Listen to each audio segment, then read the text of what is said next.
For the first layer, we're going to take our flour, we're going to add our salt, a teaspoon of baking soda,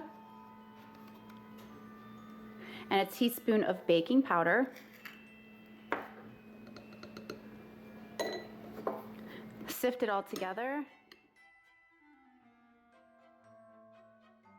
And then just add spoonful by spoonful the flour into your jar.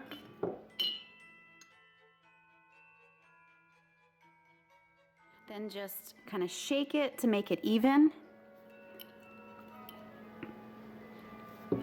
And take your spoon and go back in and kind of press the flour down as much as you can. The second layer will be your oatmeal.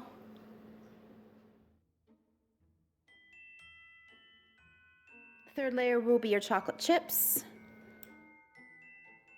And then just press those down into the oats really well. Fourth layer is going to be your brown sugar.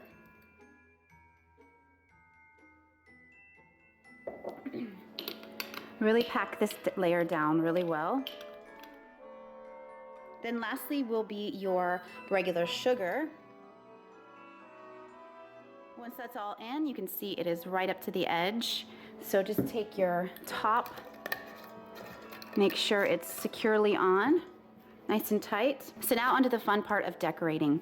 I am using a doily, I believe it's 8 inches across. You could also use fabric if you wanted to, just cut it in a circle.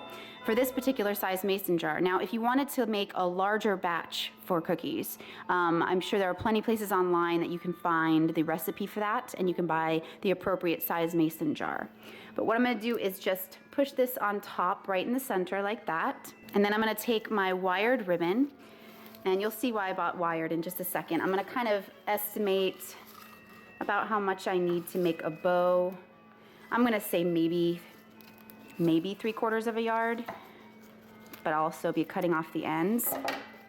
Now I'm going to use one hand to hold the doily in place and use my other hand at the middle of the ribbon and kind of wrap it around while I'm still holding the doily with my other hand. I'm also making sure that I have like the front where I want it on the jar. And then I'm just gonna use one hand to kind of get the knot started on the bow.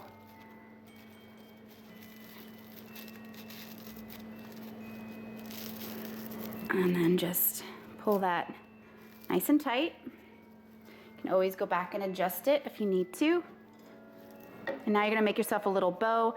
And this is why I got wired ribbon, because it's very easy to adjust. If you get like just satin ribbon, it's very slippery. And if it has a right and a wrong side, it's hard to make it look nice. So with this, you go to make your bow and then you can just turn that over and pull through with the right side. And then it's really, really easy to adjust and make your bow look really nice. And that way it's not floppy. A little lopsided there, but that's okay. What I'm gonna do now is make a cute little ending to this ribbon. All you do is fold the ribbon in half with the right side out, and then you just cut on a diagonal. And then you have that cute ending right there.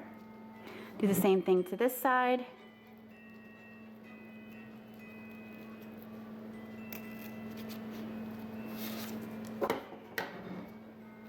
And then you can make of course, your tails as long as you want to, but then you can kind of make them a little wavy with the wire. Give it a little bit of depth. And a little extra touch I'm gonna put to the jar are these embellished stickers. They're just sticky on the back. I'm going to use this green one, and I'm gonna place it just right in the middle of the jar there, like that. Great thing about these is they will stay on. They're not gonna come off, but if you want to reuse the jar again, you can easily peel them off with no problem. Just makes it a little bit more personalized.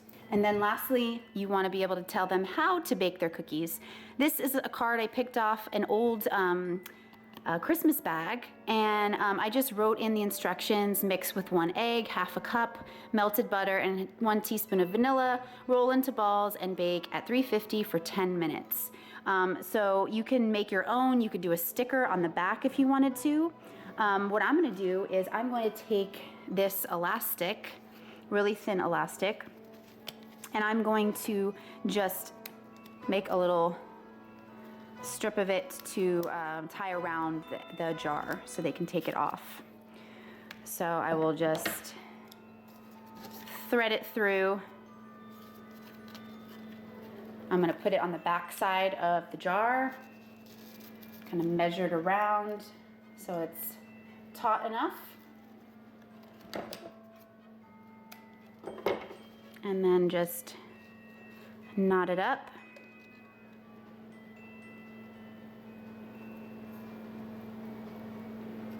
Knot it a couple times just so it doesn't fall off.